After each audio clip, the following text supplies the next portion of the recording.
Perkenalkan, saya Gunani Mahyudin dengan NIM 45210121119. Saya dari kelas Manajemen D angkatan 21. Di sini saya akan memaparkan sedikit materi yaitu dari pertemuan pertama sampai ke pertemuan 7 untuk memenuhi tugas midtest atau ujian tengah semester pada mata kuliah ekonomi manajerial.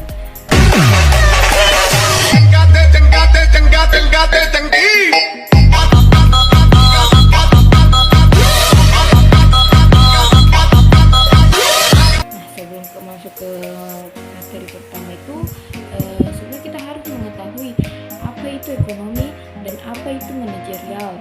Nah, ekonomi itu adalah kegiatan atau usaha manusia dalam memenuhi keperluan atau keinginan hidupnya. Sedangkan manajerial itu kata sifat dari manajemen yang berarti pengelolaan sesuatu dengan baik atau bagaimana kita memproses kebutuhan dan bagaimana kita menjalankan suatu implementasi untuk mencapai tujuan tertentu.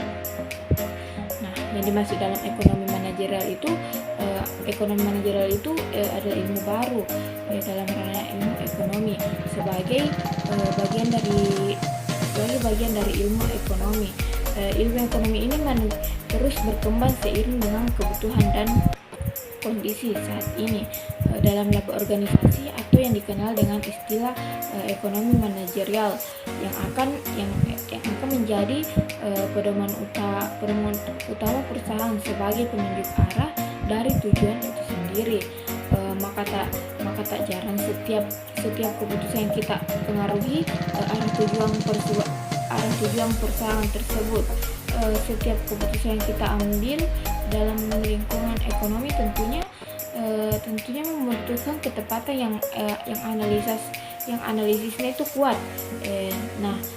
Topik ini secara khusus akan dibahas dalam ekonomi manajerial. Ekonomi manajerial itu salah satu penerapan teori ekonomi dengan seperangkat analisis ilmu keputusan. Secara garis besar, ekonomi manajerial akan membahas bagaimana suatu organisasi itu atau perusahaan itu dapat mencapai tujuan dengan cara yang lebih efektif atau efisien. Untuk materi pertama itu ada sifat dan ruang lingkup ekonomi. Nah, dalam ruang lingkup ekonomi itu pasti ada namanya dunia bisnis. Nah, dunia bisnis ini yang dimaksud itu kegiatan perusahaan untuk mencari laba. Jika laba diperoleh, maka para manajer mampu menggunakan informasi ekonomi makro maupun ekonomi politik dengan benar. Informasi itu merupakan faktor eksternal yang mengandung peluang dan ancaman sebagai faktor yang mempengaruhinya atau sebagai faktor yang mempengaruhi perusahaan tersebut. Informasi eksternal itu harus dikombinasikan dengan informasi internal yang terkandung di dalamnya. Kekuatan atau kelemahan perusahaan sebagai faktor yang menentukan perusahaan dalam memperoleh laba tersebut. Nah, untuk materi kedua itu ada optimisasi ekonomi. Teknik optimasi dengan model ekonomi ini tidak dapat dilakukan serta saling memerlukan dan melakukan kontrol secara terpisah. Apakah tujuan dengan fungsi matematik yang ingin dioptimalkan berdasarkan faktor-faktor yang mempengaruhinya atau secara ekonomi apakah fungsi telah disusun dengan benar atau secara ekonomi. Fungsi teknik optimasi ini hasil dari fungsi atau hasil dari model ekonomi yang mana harus dicari kebenarannya. kebenaran teorinya secara ekonomi. Teknik optimasi ini adalah metode dalam memformulasi kerangka fungsional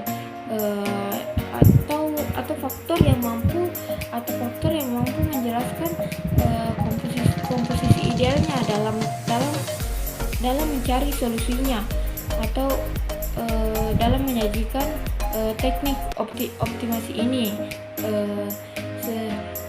Yang pertama itu sekali perlu dipelajari dalam optimasi ini, yang perlu dipelajari itu hubungan ekonomi.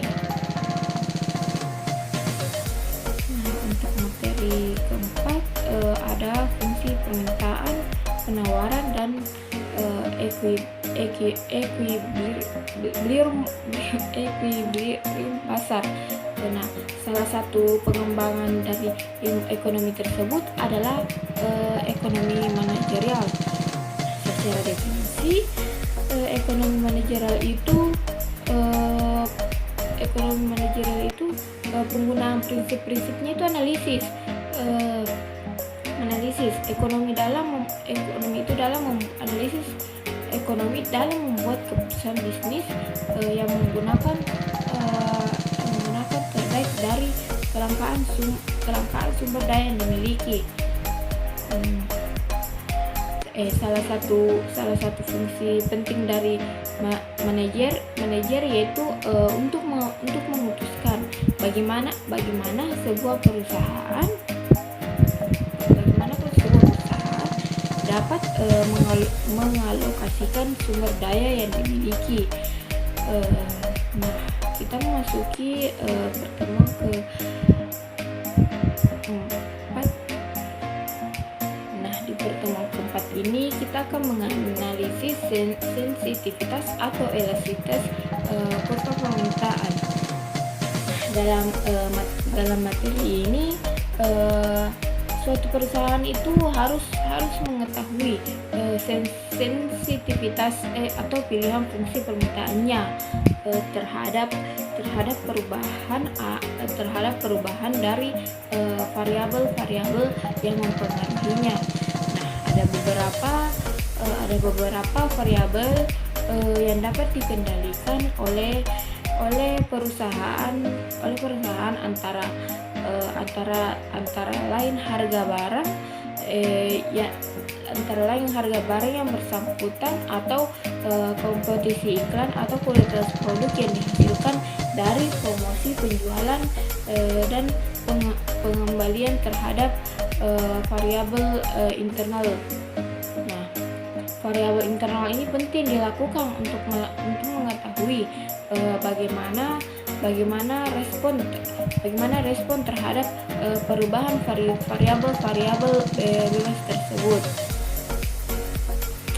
Kita memasuki materi kelima, yaitu penafsiran fungsi permintaan. Dalam fungsi permintaan itu pasti ada namanya survei statistik. Nah, survei statistik itu tentang perilaku konsumen yang jarang mengumpulkan informasi, atau informasi yang dikumpulkan itu harga yang spesifik untuk setiap unit sampel. Lalu bagaimana fungsi harga yang diperkirakan tanpa adanya variabilitas? Pasti jawabannya bervariasi dari penggunaan periode waktu, panel, data, hingga konstruksi harga nilai unit. Memang realitas statistik ini konsekuensinya dari teka-teki teori konsumen.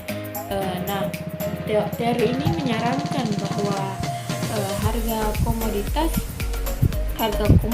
yang diamati untuk rumah tangga yang membuat keputusan konsumsi mereka di lingkungan pasar yang sama, tetapi estimasi ekonometrik fungsi permintaan ini konsumen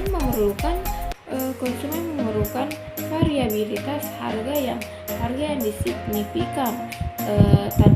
tanpanya pendekatan dualitas untuk estimasi mereka itu tidak ada. Nah, sekarang kita memasuki materi pertemuan ke-6. Nah, dalam materi pertemuan ke-6 itu ada perilaku konsumen. Nah, sebelumnya kita harus mengetahui apa sih itu perilaku konsumen. Nah, perilaku konsumen itu kegiatan yang perlu kita perhatikan di dalam perusahaan ketika kita ingin mengembangkan bisnis atau hal baru. Hal ini disebabkan karena perilaku konsumen akan mengaruhi strategi perusahaan dalam menjalankan atau menjangkau konsumen yang melakukan produksi. Nah, perilaku konsumen juga itu merupakan dasar dari konsumen untuk melakukan keputusan atau membuat keputusan pembelian, apakah membeli barang tersebut atau tidak, karena dipengaruhi oleh banyak faktor.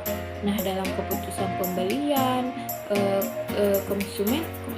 dalam keputusan pembelian konsumen akan mempertimbangkan harga, kualitas, manfaat, dan fungsi kegunaan dari produk tersebut. Nah, dalam perilaku konsumen ada beberapa jenis perilaku konsumen yang terdiri dari dua, yaitu bersifat rasional dan irasional. Nah, di mana kedua hal tersebut dijelaskan sebagai berikut. Nah, yang pertama itu jenis rasional. Jenis irasional itu merupakan tindakan perilaku konsumen dalam pembelian sesuatu atau pembelian suatu barang, jasa yang mengedepankan itu aspek atau pemikiran atau pertimbangannya yang logis. Nah, adapun itu ciri-ciri perilaku rasional itu konsumen akan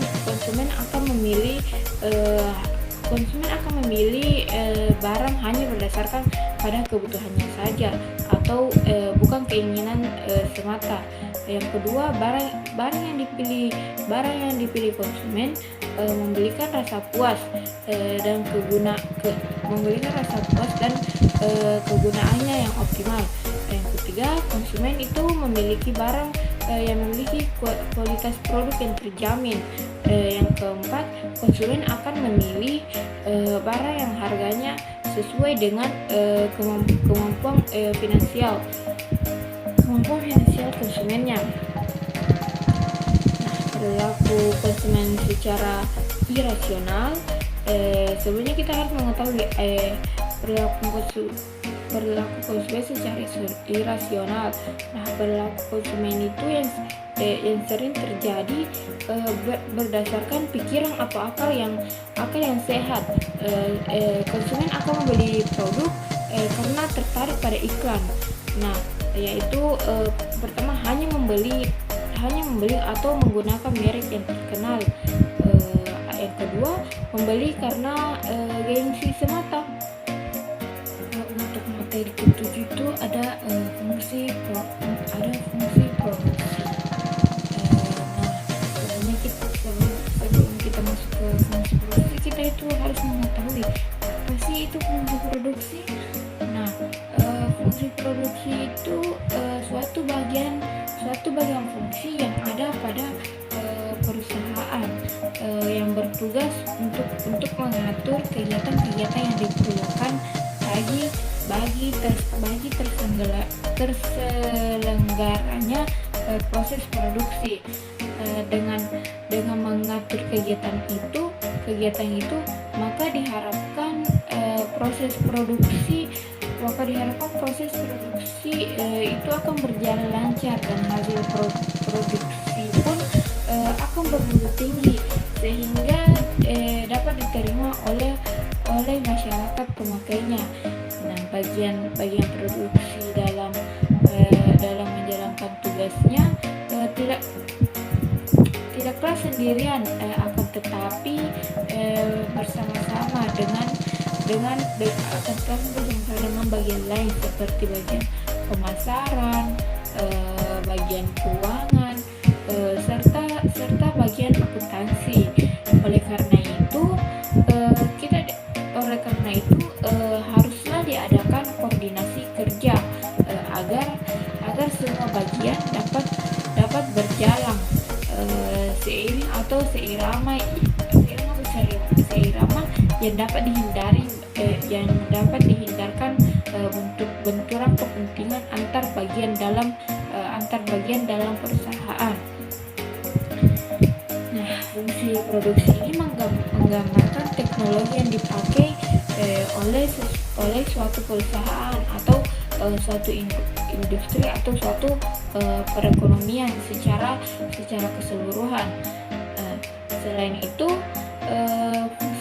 fungsi produksi itu akan menggambarkan kepada kita tentang metode produksi yang efisien atau secara teknis dalam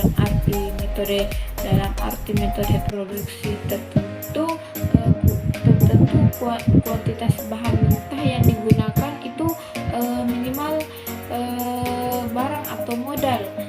Yang lain pun juga itu minimal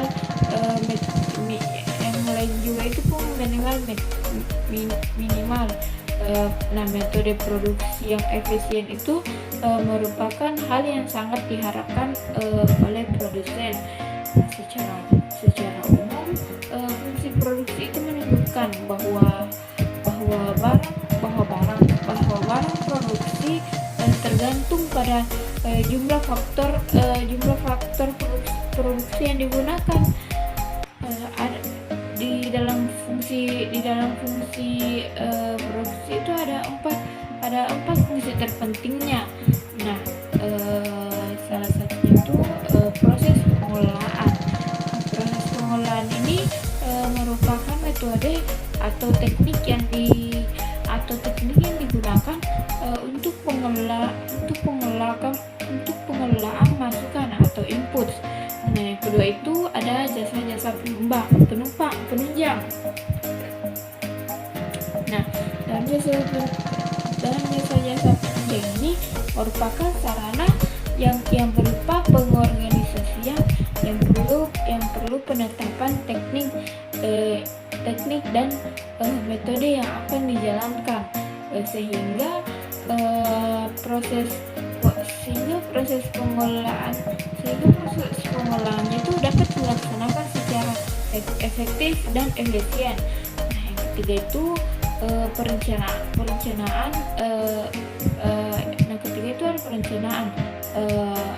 Perencanaan ini merupakan penetapan keterkaitan atau pengorganisasian dari kegiatan yang memproduksi atau yang mengoperasikan yang akan dilakukan dalam suatu dasar waktu atau periode tertentu. Nah, yang keempat itu ada pengendalian atau perawatan. Ini merupakan fungsi untuk menjamin terlaksananya kegiatan sesuai dengan yang direncanakan, sehingga maksud dan tujuan untuk penggunaan dan pengolahan masukan itu atau input pada kenyataannya dapat dilaksanakan. Mungkin itulah materi yang telah saya paparkan. Jika ada kekurangan mohon dimaafkan atau dimaklumi. Sekian dari materi yang saya paparkan.